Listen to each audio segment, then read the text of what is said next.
At the outermost edge of charted space, where navigation buoys blink like dying fireflies and even the star maps look uncertain of themselves, Bryce Hammond was arguing with his ship. "I am not overcaffeinated," he muttered, tightening the seals on his mag boots as the Wayfarer's Mercy drifted through a veil of ionized dust. "I am optimally alert." The ship's AI hummed through the cockpit speakers with exaggerated patience. "Your biometrics indicate tremors consistent with excessive stimulant intake. Also, you have referred to a plasma torch as my luminous friend twice in the last hour." Bryce snorted. "That was a joke. Your humor file suggests otherwise." Beyond the viewport, the distress beacon pulsed in steady intervals. Old code, diplomatic frequency, half buried in static. It had reached him through 3 relays and a derelict listening post. Most calls out here were mining crews who had mistaken greed for bravery. He had expected another salvage job, maybe a cracked hull and a captain with regret in his eyes. Instead, the signal signature belonged to an Illyrian cruiser. Bryce leaned back in his pilot's cradle and stared at the rotating hologram of the vessel. Sleek, crescent-shaped, biocrystalline conduits, threading along its spine like luminous veins. Illyrian technology was elegant in the way a blade was elegant. Beautiful, precise, and potentially very bad for your health. "Probability of political entanglement?" he asked. 82%, the AI replied brightly. "Shall I prepare your 'I am just a simple rescue specialist' speech?" Already memorized, he guided the Wayfarer's Mercy through the outer debris field. Fragments of hull plating drifted like shattered silver leaves. Radiation from a nearby ion storm crawled over his shields, painting them in flickers of violet light. The cruiser's engines were dark. Life support readings were faint but present. "Docking clamps ready," the AI said. "Try not to fall in love with anyone important." Bryce rolled his eyes. "That happened once." "Correction! It happened 0 times. You evacuated a dignitary and left before she regained consciousness." He paused, fingers hovering over the thruster controls. The memory rose uninvited. A collapsing embassy dome, gravity failing, smoke thick as fog. A young Illyrian woman in ceremonial armor, unconscious beneath falling debris. Long, elegant ears swept back against silver hair as he'd lifted her. He had carried her out because that was the job. Protocol, extraction, reassignment. He had not stayed to see what happened after. Bryce cleared his throat. "Open the airlock." The docking umbilical extended with a metallic sigh, sealing against the cruiser's fractured hatch. Atmosphere levels stabilized. He grabbed his plasma cutter, clipped a micro-drone swarm to his belt, and stepped through. Inside, the Illyrian ship was a cathedral of dim light. Bioluminescent panels pulsed weakly along curved walls. The air smelled faintly of ozone and something floral, a scent unique to Illyrian vessels. Engineered pheromones meant to calm crew during long voyages. "Life signs?" Bryce whispered. "Multiple faint readings," the AI answered through his earpiece. "Primary signature on the command deck. Elevated adrenaline levels, suggesting either fear or anticipation." "Let's hope for fear," Bryce muttered. "Anticipation implies paperwork." He moved carefully, boots clanging softly against the crystalline floor. The storm outside growled, sending tremors through the hull. He released a handful of nanites. They dispersed in a silver mist, sealing hairline fractures as they passed. A shadow shifted at the far end of the corridor. Bryce raised his cutter. "Rescue and Recovery Division," he called. "If you're hostile, please take a number and wait your turn." The shadow stepped forward into the pale glow. She looked like a human woman at first glance. Tall, poised, features finely cut. But her ears were long and graceful, tapering elegantly beyond the curve of her skull, faintly luminescent at the tips. Her hair, pale as starlight, fell loose around her shoulders. The armor she wore was ceremonial Illyrian plating, cracked along one side, its surface etched with living circuits that flickered in distress. Her eyes locked onto his. For a moment, neither moved. Bryce felt something shift in his chest, like a gravity well recalibrating. "Princess Astrid," he said before he could stop himself. Her breath caught. The tremor in her ears was subtle but unmistakable. "Bryce Hammond," she whispered. He had imagined, once or twice, what it might be like if their paths crossed again. In those idle thoughts, She had been composed, regal, offering a polite nod of recognition. This Astrid was none of those things. She crossed the corridor in 3 unsteady steps. He barely had time to lower his cutter before she collided with him, arms wrapping tightly around his suit. The impact rocked him back a half step.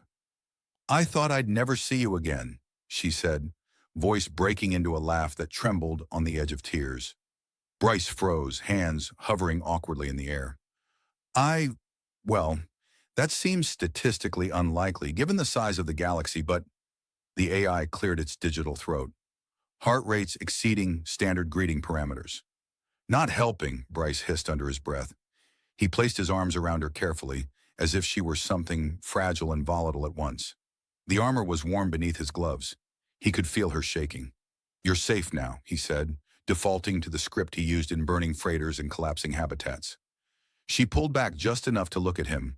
Her eyes shone, not with fear, but with something far more disarming. "You always say that," she replied softly.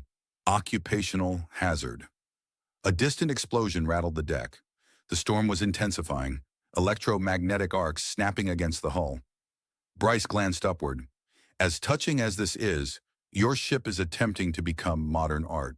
She laughed, actually laughed, despite the chaos. "You are still insufferably calm." "I panic internally," he assured her. "It's very dramatic." He activated his wrist display, projecting a tactical overlay into the air between them. The cruiser's systems were failing in cascading patterns. "What happened?" he asked. Her expression sobered. "We were struck by something that did not appear on our sensors. Cloaked constructs. They disabled propulsion and departed." "Pirates?" She shook her head. "More precise, as if they wished only to stop us." Bryce felt the old familiar tightening in his thoughts, the shift from reunion to assessment. "Political enemies?" Astrid's gaze flickered. "Possibly." He met her eyes again. The corridor hummed with failing power. Nanites continued their quiet work around them. "All right," he said lightly. "Good news.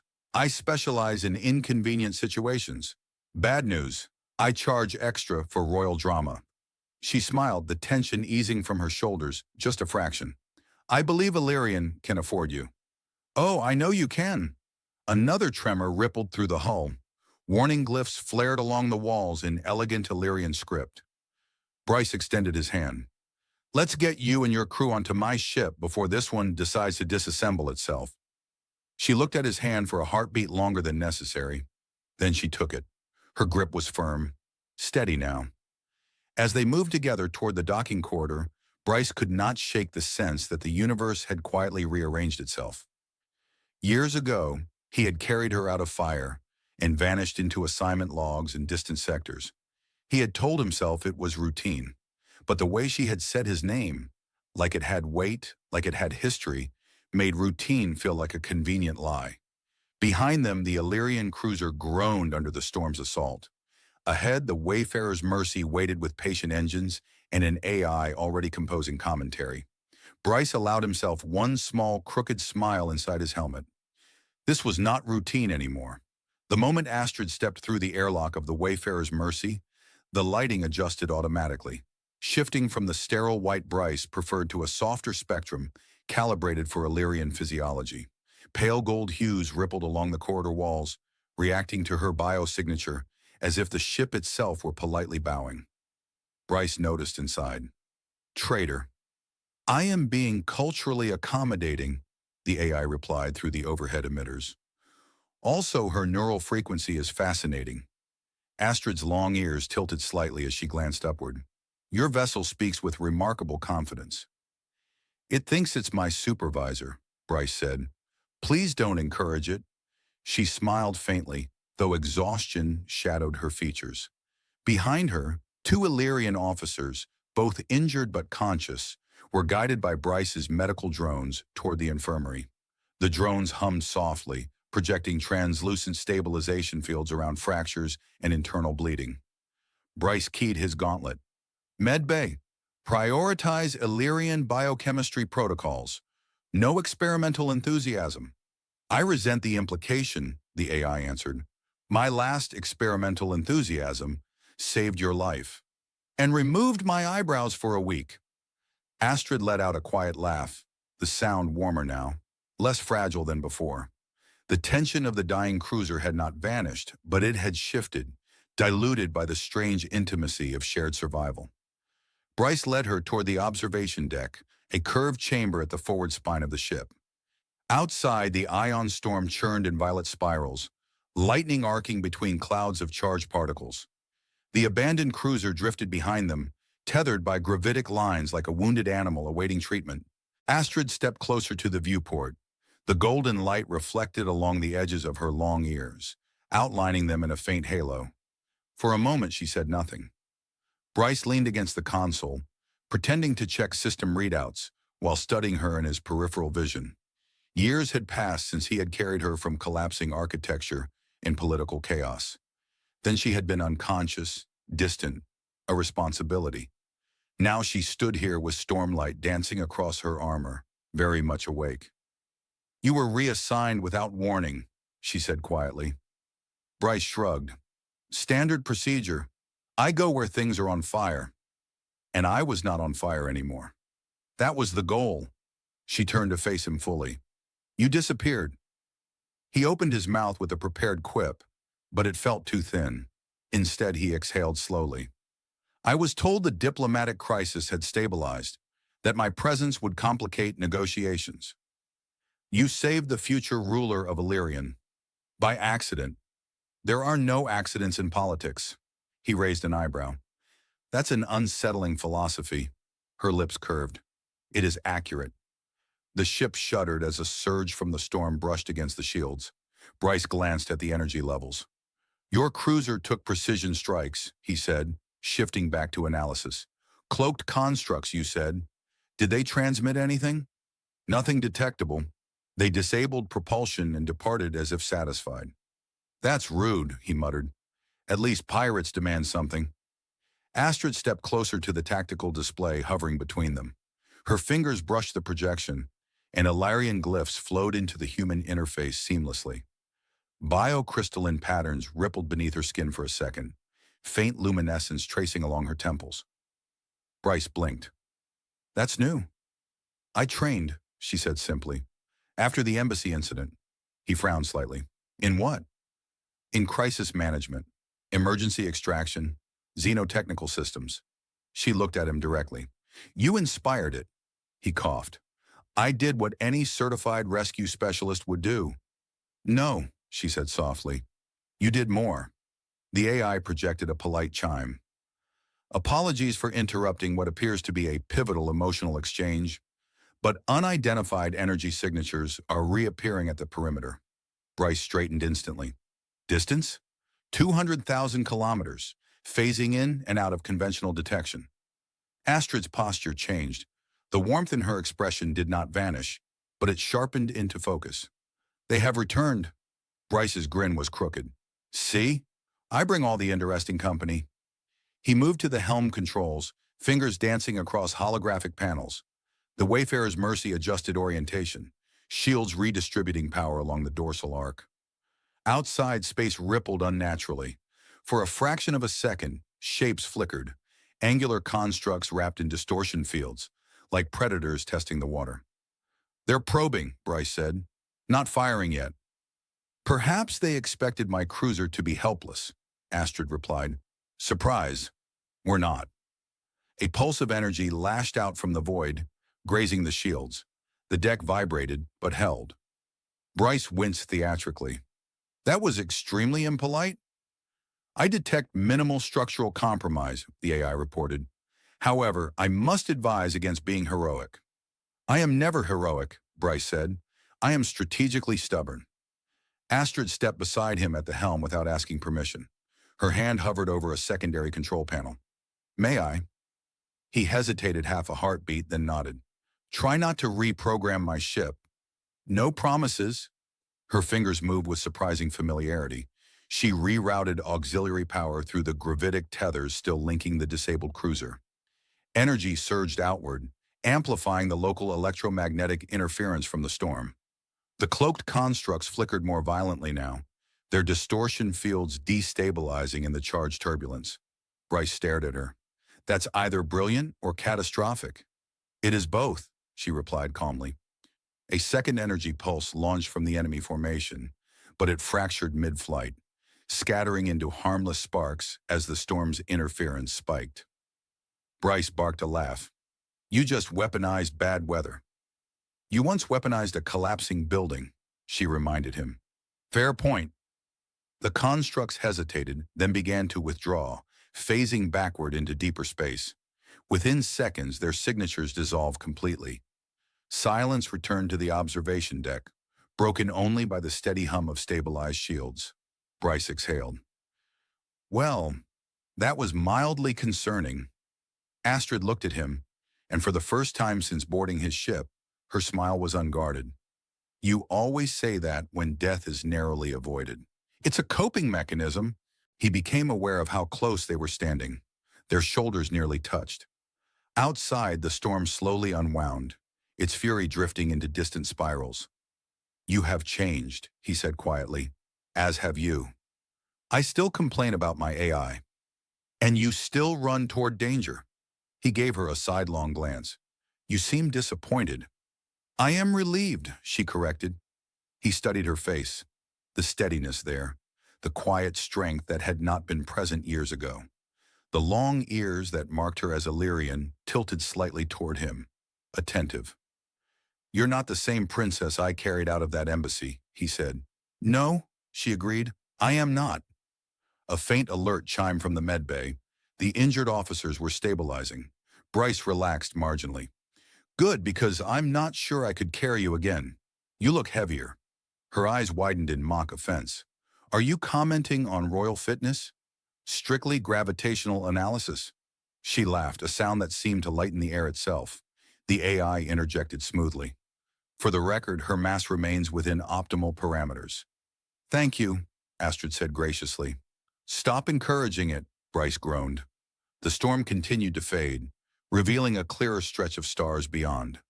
The tethered cruiser drifted quietly, damaged but salvageable. Astrid moved back toward the viewport, watching the emerging constellations. They will return, she said softer now. Probably, Bryce admitted. Things that precise don't give up easily. She folded her hands behind her back, posture returning briefly to royal composure. My presence out here was not publicly sanctioned. If those constructs were sent deliberately, then someone doesn't like your initiative, Bryce finished. She glanced over her shoulder at him. Would you have answered the call if you had known it was me? He considered that. The practical answer was yes. He answered every distress signal within range. The honest answer carried more weight. I don't ignore beacons, he said at last, especially not ones that feel familiar. Her expression softened again, and something unspoken settled between them. Not resolved, not defined, but present. Outside, the first calm patch of space in hours stretched ahead, like an open road. Bryce pushed off from the console and gestured toward the corridor. You should rest. My ship makes excellent tea. Allegedly. She tilted her head. Allegedly. I don't drink it. I prefer beverages that question my life choices. She stepped closer, her long ears brushing faintly against the edge of her hair as she studied him. Bryce Hammond, you are still insufferably irreverent. And you are still remarkably forgiving. For now, she said lightly. As they left the observation deck together, the Wayfarer's Mercy adjusted its course, towing the wounded cruiser towards safer coordinates. Bryce could not shake the feeling that the distress call had been more than coincidence. The construct's precision, Astrid's unsanctioned mission, the timing, it all formed a pattern just beyond clarity. But for the moment, the storm had passed, and she was here. Bryce had never trusted silence in deep space. It tended to mean one of two things. Either everything was finally working as intended, which was statistically suspicious, or something was waiting for the right moment to stop pretending. The Wayfarer's Mercy drifted beyond the fading reach of the ion storm, towing the Illyrian cruiser through a corridor of fractured starlight. The damaged vessel's systems were partially restored, its biocrystalline veins glowing faintly like a patient on assisted breathing.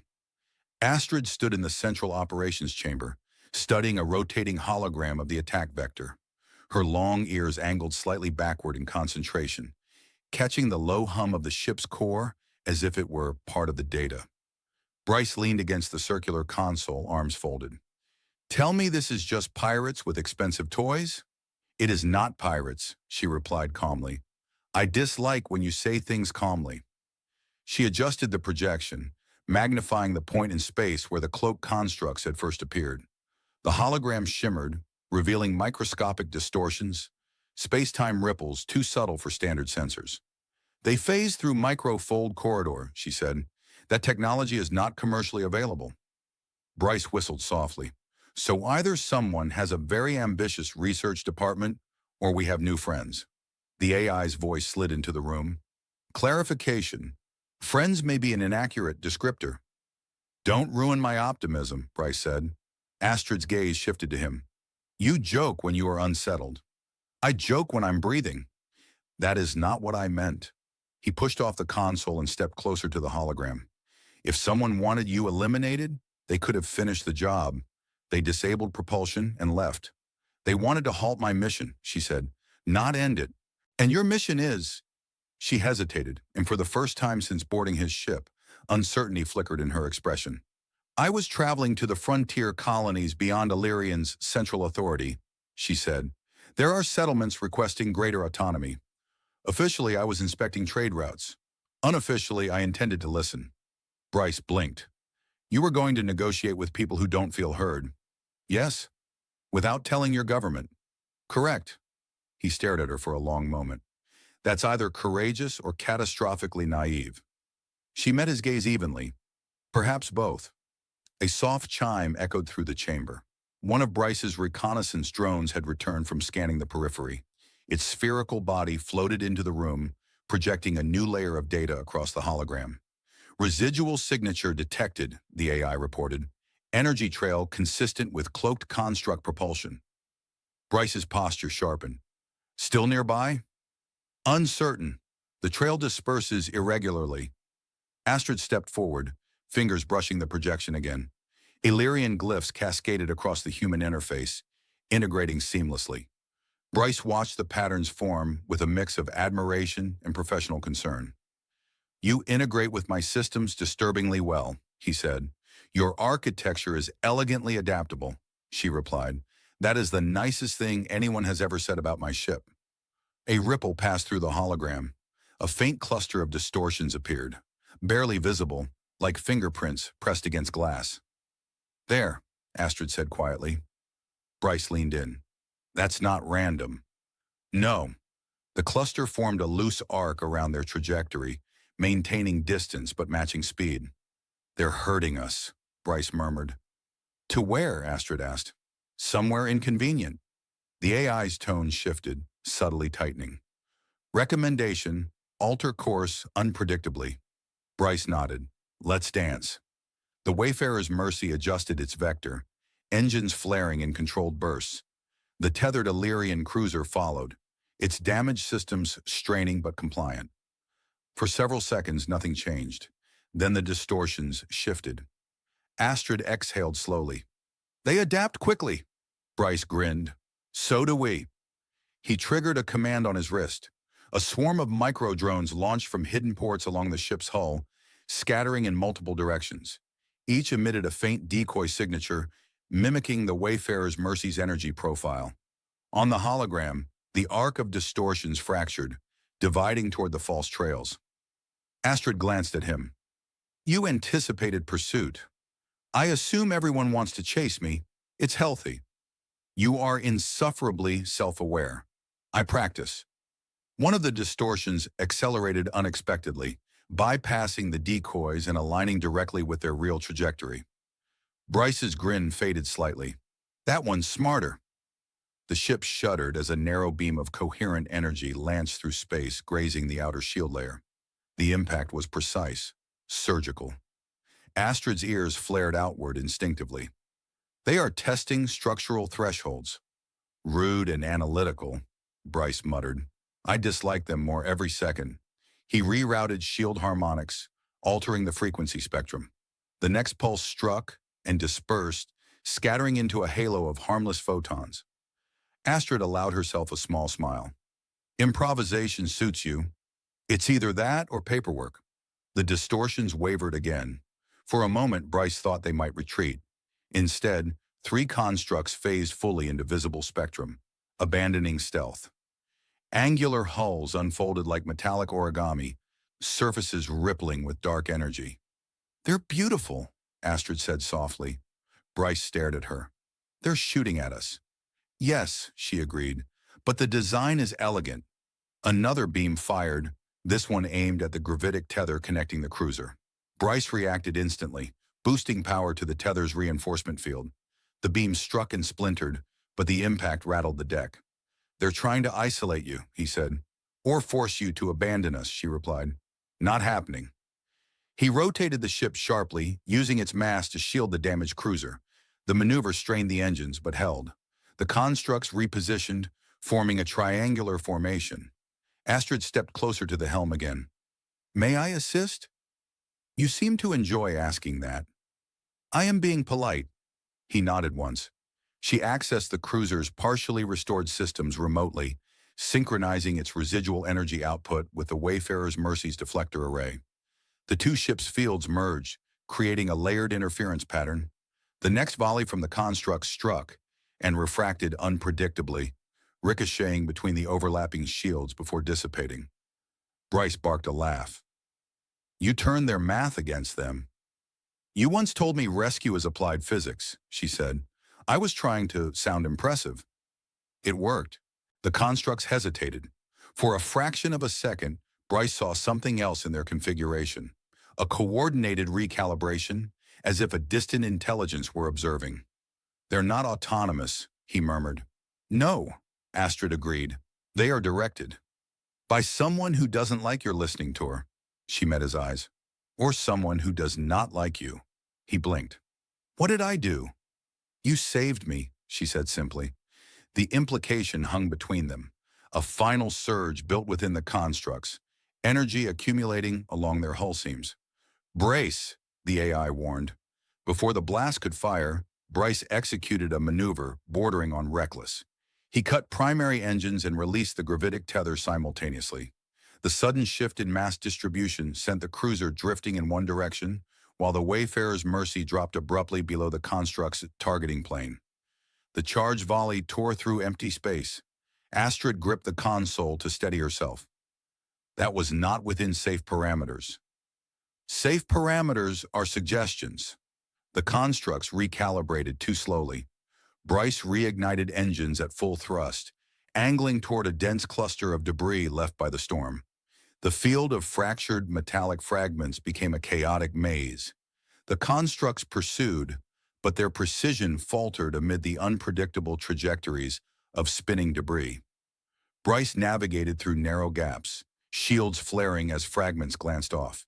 The Illyrian cruiser, though slower, followed the path he carved. One construct collided with a tumbling hull shard, its distortion field flickering violently. Another veered off to avoid impact. "Even elegant machines dislike chaos," Bryce muttered. "They are withdrawing," the AI reported. On the hologram, the angular shapes phased back into invisibility, their energy signatures dissolving into background radiation. Silence returned once more, thicker this time. Bryce steadied the ship and re-established the tether to the cruiser. Astrid remained at his side, breathing controlled, eyes still bright with adrenaline. "They will report what they have learned," she said.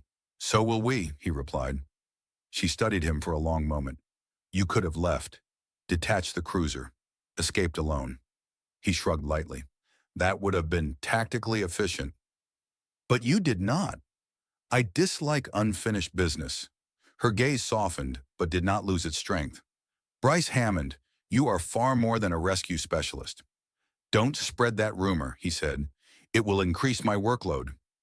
Despite everything, she laughed. Outside, the stars seemed sharper now, the storm a distant memory. But the knowledge of being watched lingered like a faint echo in the dark. Bryce looked at the data one more time, memorizing the pattern of the construct's formation. This was no random encounter, and whatever had set those machines on Astrid's path had just learned something about him as well. The stars outside had settled into deceptive calm, scattered across the void like indifferent witnesses. Inside the Wayfarer's Mercy, however, Nothing felt settled. Systems hummed at a lower alert level, shields cycling through quiet recalibrations, engines cooling after the evasive maneuvers. The Illyrian cruiser drifted in tow again, stable but wounded, its crystalline architecture faintly luminous against the dark. Bryce stood alone in the engineering ring, watching streams of diagnostic data spiral around him in three-dimensional arcs. Lines of code interwove with structural schematics, energy flow models pulsing in calm blues and greens. "You're pacing," the AI observed. "I am contemplating. You have completed 3 full circles of the reactor core. It's a good core. It is a spherical fusion lattice.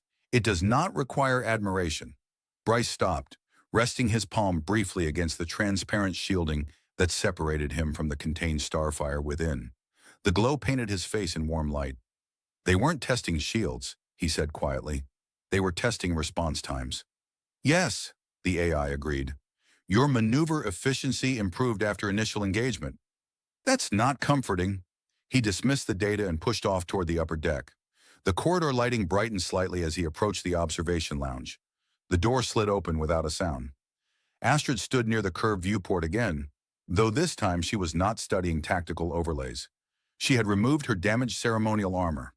In its place, she wore a fitted Illyrian travel suit, sleek, iridescent fabric that adjusted subtly to her movements. It caught the ambient light, giving her an almost ethereal outline. Her long ears were unadorned now, the faint luminescence at their tips barely visible. She turned when she sensed him. "Your crew is resting," she said. "Your medical drones are thorough." "They're overachievers," Bryce replied. "I programmed them that way so they'd feel superior." "I suspected as much."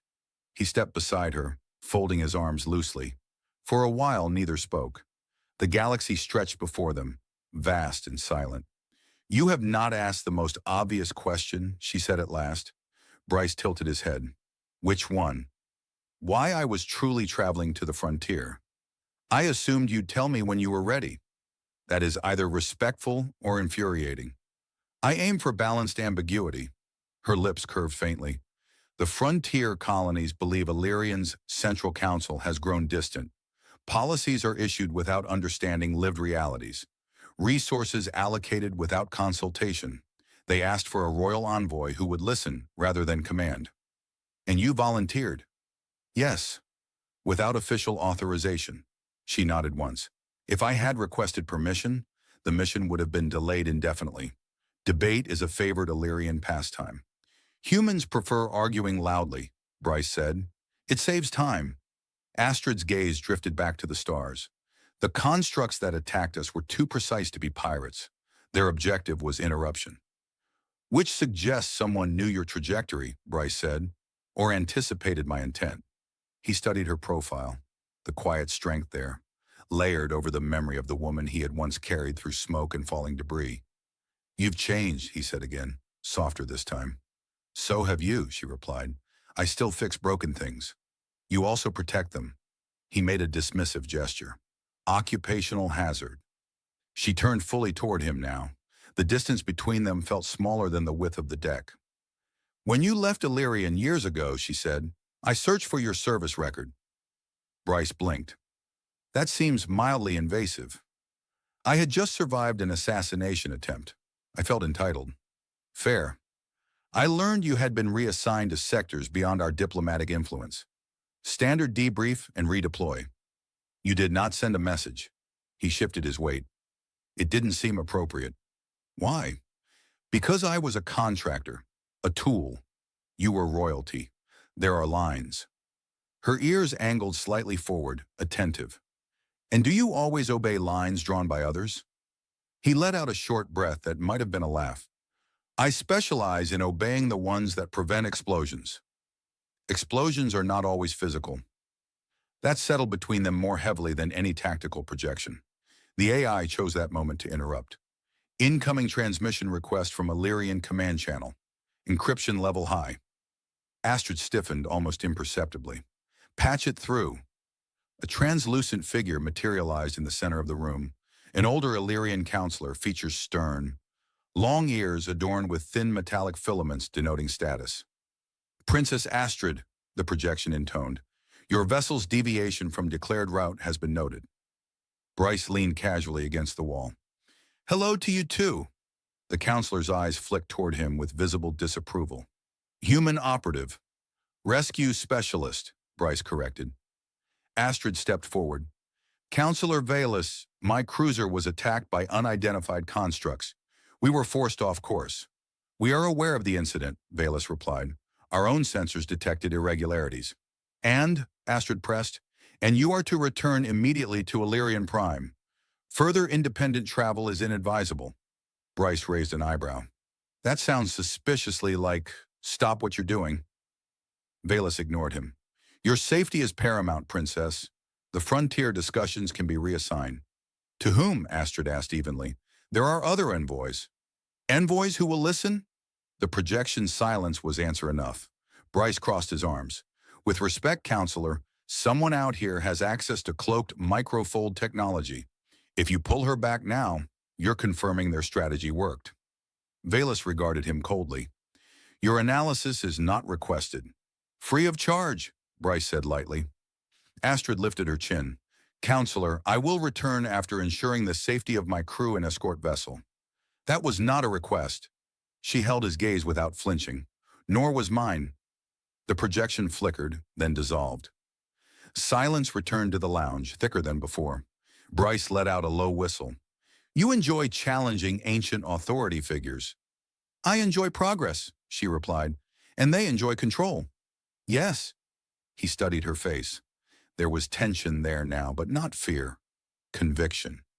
You know this makes you inconvenient, he said. I have been inconvenient before. True. She stepped closer to the viewport again, folding her hands behind her back in a posture that was both regal and resolute. If I return now, she said quietly, the colonies will believe I chose comfort over commitment. And if you continue, Bryce said, whoever sent those constructs might escalate. She glanced sideways at him. You could disengage. And let you fly into that alone? I would not ask you to risk more than you already have. He chuckled softly. Astrid, I fly toward distress calls for a living. Risk and I have a long-term contract. Her expression softened. Why? Because someone has to, he said simply. She searched his face as if trying to read something beneath the humor. You are not merely stubborn, she said. Please don't analyze me. It makes me nervous. She smiled faintly. Very well. A quiet alert chimed. Long-range sensors detecting faint fluctuations again, far at the edge of perception. Bryce glanced at the data projected near the ceiling. They're still watching. Yes.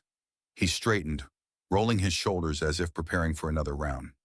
So, he said lightly, do we obey the council and retreat, or do we continue being inconvenient together? Her long ears tilted slightly toward him, catching the nuance beneath the joke. Together, she said. He grinned, not broadly, but with a steadiness that hadn't been there before. Good, he replied, because I already plotted a course forward. Outside, the stars remained silent, but the path ahead was no longer uncertain. It was chosen. The frontier did not announce itself with borders or warning buoys. It simply felt different. The density of traffic thinned. Official relays grew older, patched more times than updated. Stars seemed less curated, less cataloged. The Wayfarer's Mercy cut through that quieter stretch of space with the Illyrian cruiser still in tow, both ships moving at a measured, deliberate pace. Bryce stood at the helm, one hand resting lightly on the control arc, while a holographic star map rotated in slow silence before him. Small amber markers indicated independent settlements scattered across 3 neighboring systems. Signal traffic is sparse, the AI noted. Several relay nodes appear deliberately offline. Deliberately? Bryce asked. Yes, power signatures intact.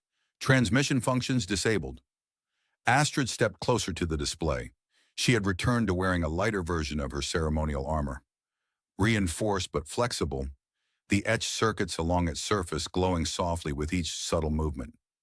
Her long ears were adorned now with thin crystalline bands, not decorative but functional, interfacing faintly with nearby systems.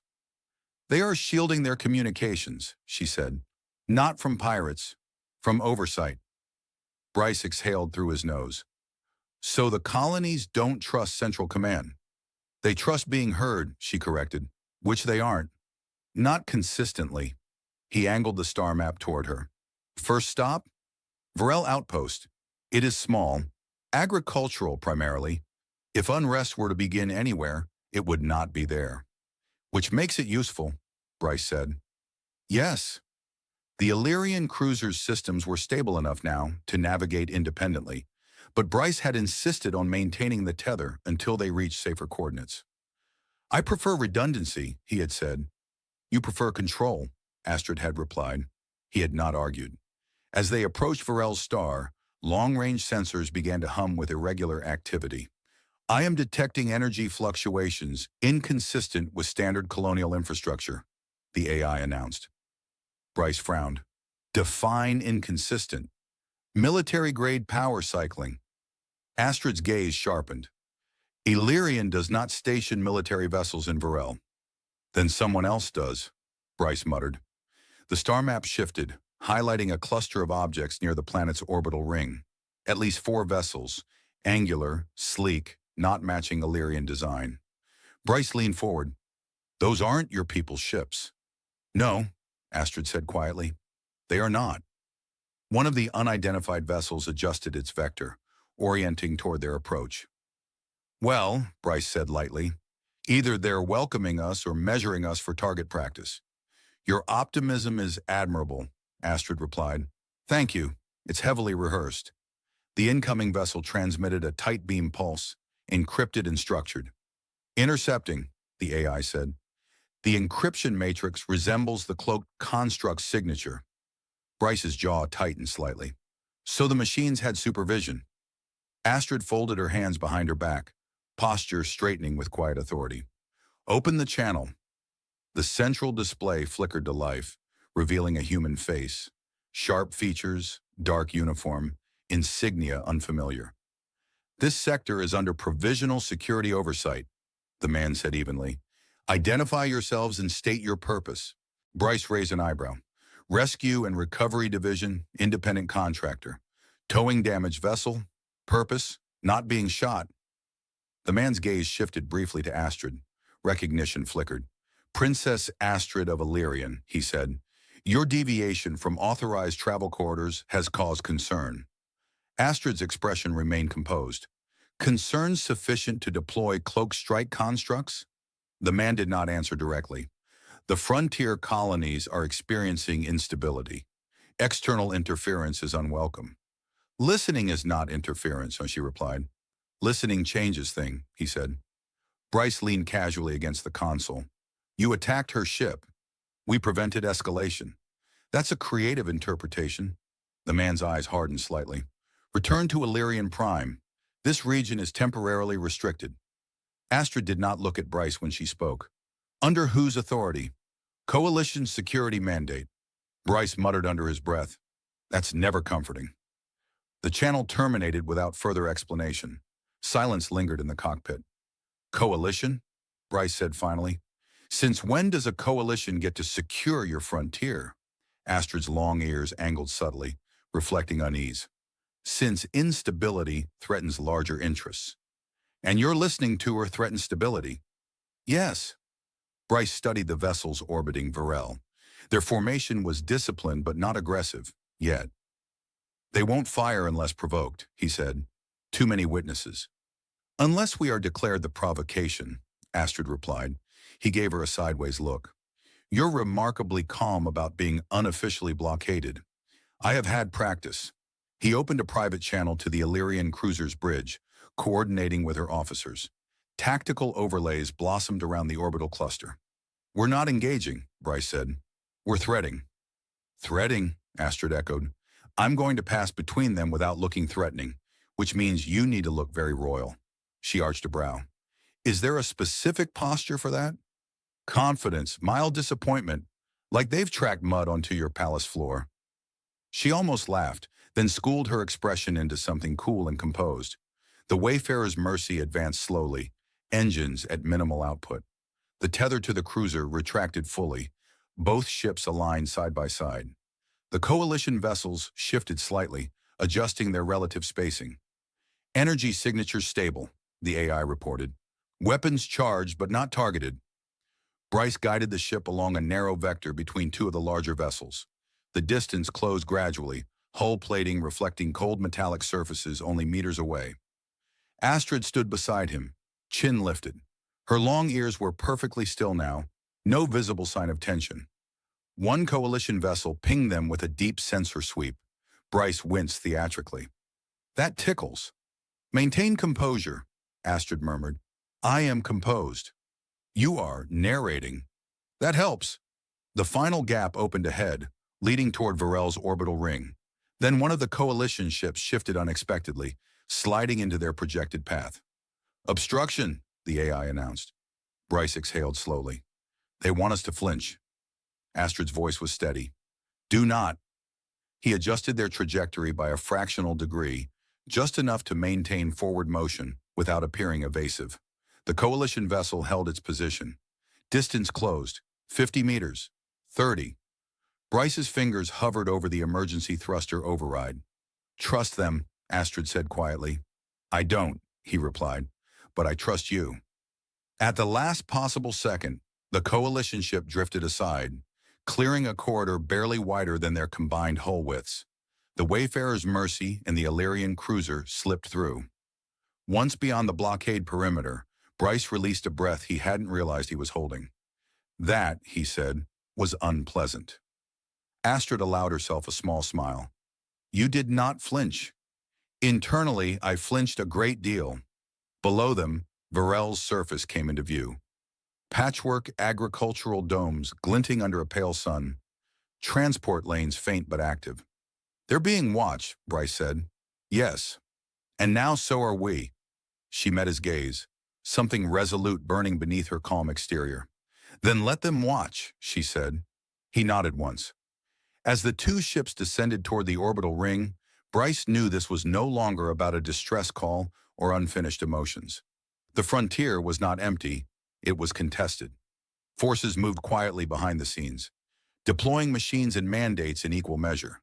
But as long as Astrid stood beside him, composed, inconvenient, and unyielding, the path forward felt less like drifting and more like direction. Next time, Bryce muttered lightly as they entered orbital traffic, we're taking a vacation somewhere boring. Astrid glanced at him. You would not survive boredom. He smiled faintly. Probably not. Below, Varel waited, and above, the coalition ships remained in silent orbit, their presence a reminder that listening sometimes was the most dangerous act of all. Varel Outpost was not impressive from orbit. It did not gleam like Illyrian Prime or bristle with orbital defense arrays. It rotated slowly beneath them, its agricultural domes like pale scars across a dry continent, solar spines stretching outward in disciplined rows. Cargo shuttles moved in cautious arcs between surface pads and the aging orbital ring. Bryce guided the Wayfarer's Mercy into a civilian docking berth with deliberate slowness. The Illyrian cruiser followed, drawing curious glances from maintenance drones and long-range sensors. Surface transmissions indicate heightened alert, the AI murmured. Local administration appears divided regarding your arrival. Astrid stood beside the viewport, her expression calm but attentive. Divided in what manner? 47% of public forum traffic welcomes your presence. 43% warns of retaliation from central authorities. The remaining 10% are arguing about fertilizer allocations. Bryce nodded. Agricultural politics. Terrifying. The docking clamps engaged with a heavy metallic thud. Atmospheric seals aligned. Bryce glanced at Astrid. Ready to be inconvenient on a planetary scale? She inclined her head slightly. I believe I already am. They descended to the surface together in a small shuttle, leaving the cruiser in orbit under automated oversight. As the shuttle pierced the thin cloud layer, Bryce observed the settlement more closely. Domes interconnected by transparent corridors, hydroponic towers rising between them. It looked fragile. It looked determined. When they stepped onto the landing platform, a small delegation awaited them, humans and Illyrians both. No ceremonial banners, no military escorts, just cautious faces. A human woman in work overalls stepped forward first. Her hands were calloused, her posture straight.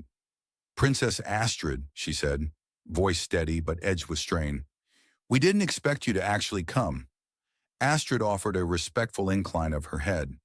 Listening should not be symbolic. Bryce kept slightly behind her, scanning the perimeter. His internal HUD highlighted several coalition surveillance drones hovering at high altitude, barely visible against the sun. "They're watching," he murmured quietly. "I know," Astrid replied under her breath. The human woman gestured toward the main dome. "You should see the hydro arrays. The council has reduced our export credits again. They say we exceed quota," Bryce muttered, "because growing food is clearly rebellious."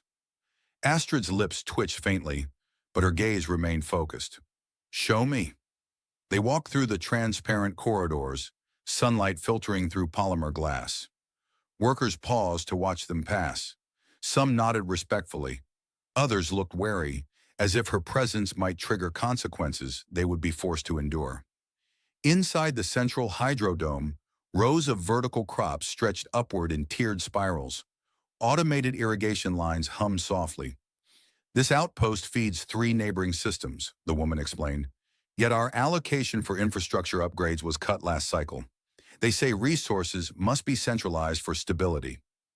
Astrid moved slowly between the rows, fingertips brushing a leaf here and there. "And if you refuse the reduction?" "We lose trade access."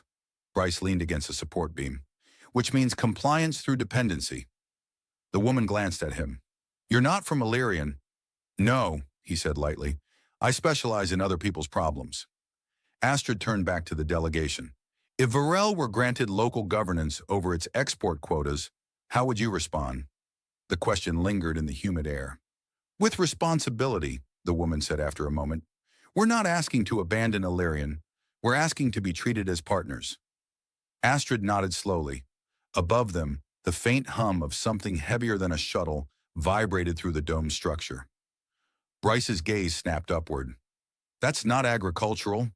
The AI's voice echoed through his earpiece. "Coalition patrol craft descending through upper atmosphere." Outside, shadows crossed the translucent ceiling. The human woman's jaw tightened. "They've never come this low before." Astrid's expression remained controlled. "They will not fire into a civilian dome." "You assume restraint," Bryce muttered. The patrol craft hovered overhead, visible now through the dome's panels. Sleek, angular hulls casting elongated silhouettes over the crops.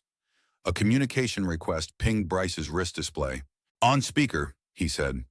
The same coalition officer from orbit appeared in miniature projection. "Princess Astrid," he said evenly, "your presence on Varel constitutes unauthorized interference." "I am engaging in dialogue," she replied calmly. "You are destabilizing an already fragile region." Bryce folded his arms. "Talking about fertilizer isn't destabilizing." The officer's gaze sharpened. "External actors have begun monitoring this system due to rising tension. We are here to prevent escalation." "By hovering warships over farmland?" Bryce asked. Astrid stepped slightly forward. "If your mandate is stability, then transparency would serve you better than intimidation." The officer hesitated, perhaps not expecting direct confrontation within a civilian setting. "You are advised to depart Varel immediately," he said at last.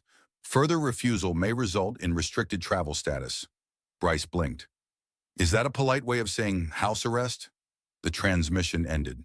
Silence returned, heavy but not broken. The human woman exhaled slowly. "They won't shoot," she said, more to herself than to anyone else. "No," Astrid agreed softly. "They will not." Bryce glanced around at the workers, at the fragile dome overhead, at the patrol craft casting shadows like silent threats. "They don't need to fire," he said quietly. "Presence is pressure." Astrid met his gaze. "Which is why absence is surrender." He studied her for a long moment. "You knew it would look like this." "Yes." "And you came anyway." "Yes." Outside, the patrol craft remained suspended, engines humming like restrained impatience. Bryce activated a narrowband channel to the Wayfarer's Mercy. "Prep contingency route Alpha. No dramatic heroics unless absolutely necessary." "I am offended by the implication," the AI replied. "Add mild heroics." Astrid turned back to the delegation. "I will document Varel's position and present it directly to the council." The human woman's eyes widened slightly. "They won't like that." Astrid's long ears angled subtly forward. Progress is rarely comfortable. Bryce couldn't help a small smile. You've gotten braver. She glanced at him. Or more stubborn. Same thing, depending on perspective. A faint tremor passed through the dome as one of the patrol craft shifted position again. Bryce stepped closer to Astrid, lowering his voice. They're testing how far you'll go. And you? She asked. I'm testing how far they will. For a moment, tension coiled tightly in the humid air. Then unexpectedly, one of the irrigation lines burst with a soft hiss, spraying a fine mist over Bryce's shoulder. He blinked, drenched on one side. The workers stared. Astrid's composure faltered just enough for laughter to escape her. Bryce looked down at himself. I assume this is symbolic. The human woman coughed to hide a smile. Faulty pressure valve. Of course, Bryce muttered. Even the agriculture is dramatic. The laughter rippled outward, small but genuine. The patrol craft still hovered, the political stakes unchanged. Yet the moment cracked the tension, reminding everyone present that fear was not the only available response. Astrid reached out, brushing moisture from Bryce's sleeve. You attract attention. I prefer admiration. Outside, the coalition ships did not retreat, but they did not descend further either.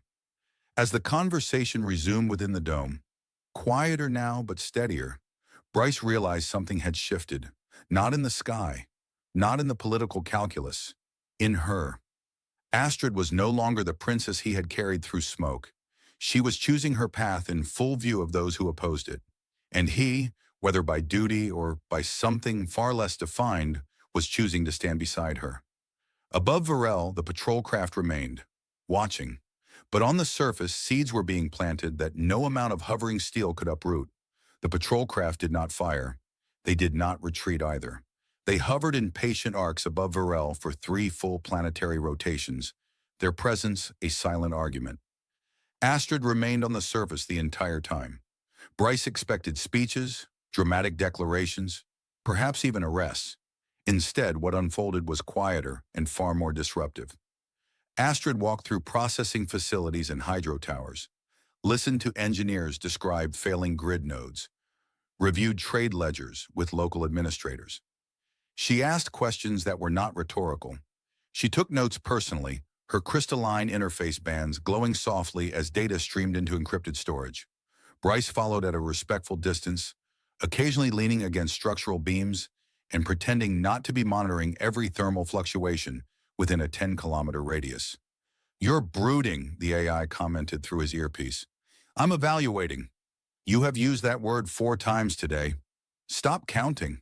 On the 4th day, the coalition patrol craft shifted formation. A larger vessel descended from high orbit, its hull bearing the same angular geometry as the cloaked constructs they had encountered earlier. Bryce watched it through polarized lenses. That's new. Astrid stood beside him on the open platform outside the central dome. Wind tugged gently at her hair, sunlight catching along the edges of her long ears. They are escalating visibility, she said. Which means they're uncomfortable, Bryce replied. A transmission request arrived, broad spectrum, not encrypted. Astrid accepted. The same coalition officer appeared, though this time the backdrop behind him suggested he was physically present aboard the descending vessel. Princess Astrid, he said, voice controlled, but less distant. Your continued presence here has triggered formal review by multiple governing bodies. I assumed it might, she replied. Your report drafts have already circulated through unofficial channels. Bryce blinked. You leaked it? Astrid's lips curved faintly. Transparency accelerates discussion. The officer's expression tightened. You are forcing the council's hand. Perhaps it needed encouragement. He studied her for a long moment. The cloaked constructs were deployed as a deterrent. That was obvious, Bryce muttered. They were not authorized for lethal engagement, the officer continued. Astrid's gaze did not waver. Yet they fired. A warning. Bryce crossed his arms. You nearly tore her cruiser apart for a warning. The officer ignored him again, though less effectively this time. Your report acknowledges frontier grievances without advocating secession. That distinction has reduced immediate hostility. Astrid inclined her head slightly. Autonomy within unity is not rebellion. A pause stretched between them. The council is convening an emergency session, the officer said at last. A delegation will be dispatched to Varel within one cycle. And the blockade? Bryce asked. The officer hesitated, then nodded almost imperceptibly. We'll withdraw. Behind him through the transmission feed, Bryce caught a glimpse of crew members moving with less rigid posture than before. The channel ended. High above, the patrol craft adjusted trajectory. One by one, they rose back into orbit, then further still, until only distant glints remained against the stars. A quiet murmur spread through the gathered colonists. Bryce exhaled slowly. Well, that's anticlimactic. Astrid glanced at him. You prefer explosions. I prefer clarity. She looked back at the sky. This is clarity. In the days that followed, Illyrian counselors arrived. Formal, cautious, but present. Discussions unfolded within the Hydrodome, where crops climbed in spirals toward filtered sunlight. Varel's representatives spoke without interruption. Data projections hovered between them, arguments made in measured tones rather than suppressed frustration. Bryce remained mostly in orbit, though he returned to the surface when requested. His presence, once a quiet shield, became something less defensive and more collaborative. He assisted with recalibrating Varel's aging power lattice, showing local engineers how to redistribute load through adaptive routing algorithms he had improvised during emergencies elsewhere. You're teaching them, Astrid observed one evening as they stood on the orbital platform, watching cargo shuttles move more confidently than before. I'm sharing shortcuts, he replied. Makes me feel useful. You have always been useful. That's dangerously close to a compliment. She smiled faintly. The council session concluded not with dramatic reform, but with formal acknowledgement of frontier advisory councils, localized governance with direct representation in central deliberations. Export quotas would be reviewed quarterly with regional input. Infrastructure grants would no longer require unanimous central approval. It was not revolution. It was recognition. On the final evening before departure, Bryce stood alone beside the Wayfarer's Mercy, running a hand along its hull plating. Astrid approached quietly. You are leaving, she said. I always do. Will you answer if another distress call comes from the frontier? Yes. And if one comes from Illyrian Prime? He considered that. Is that a hypothetical? Her long ears tilted slightly forward. No. He looked at her fully then. No humor to shield him this time. Years ago, I told myself that saving you was just protocol. A task. It was easier that way. And now? Now I know better. She stepped closer, close enough that the faint glow of her interface bands reflected off his jacket. When you left before, she said quietly, I thought the universe had made a mistake. It rarely asked my opinion. I have asked for it now. He let out a breath that was almost a laugh. That sounds ominous. I will remain engaged with the frontier, she said. There will be resistance. There will be pressure. I cannot promise safety. I don't require safety. I require honesty. He held her gaze. Then here it is. I won't pretend you're just another mission anymore. And I won't vanish without a word. Her expression softened, not fragile, but resolute. I thought I would never see you again, she said, echoing the words from the ruined cruiser. Now I know that absence was not inevitability, it was choice. And, he asked quietly, and we are free to choose differently. Above them, Varel's orbital ring glowed steadily, no longer overshadowed by silent warships. Bryce reached out, not hurriedly, not as a reflexive rescue, but deliberately. She stepped into his embrace this time without desperation, without fear, only certainty. The universe beyond remained vast, unpredictable, threaded with unseen forces and fragile alliances. But the frontier had been heard. The coalition had retreated from intimidation to dialogue. The council had shifted, if only slightly. Bryce had shifted as well. He no longer saw himself as a drifting responder to other people's crises. He understood now that presence could be a decision, that staying mattered as much as arriving. The AI interrupted gently. Flight plan updated. Departure window optimal in 12 minutes. Bryce glanced upward. You always ruin the mood. I optimized timing, the AI replied. Astrid laughed softly. Will you visit Illyrian Prime? She asked. Is that an invitation? It is. He pretended to consider. I hear the tea is acceptable. It has improved. That's promising. The Wayfarer's Mercy powered up behind him, engines humming with familiar readiness. Bryce did not step away immediately. Rescue can be a beginning, Astrid said. Not just an ending, he replied. When they finally separated, it was not with uncertainty, but with direction. The Wayfarer's Mercy lifted smoothly from the platform, rising into the starlit expanse. Astrid remained watching until the ship became a bright point among countless others. Then she turned back toward the colony, toward council chambers and advisory forums in the slow work of change. In orbit, Bryce plotted a course that did not avoid Illyrian Prime. The galaxy had not grown smaller, the threats had not vanished, but the distance between duty and choice had narrowed, and this time, neither of them intended to let it widen again.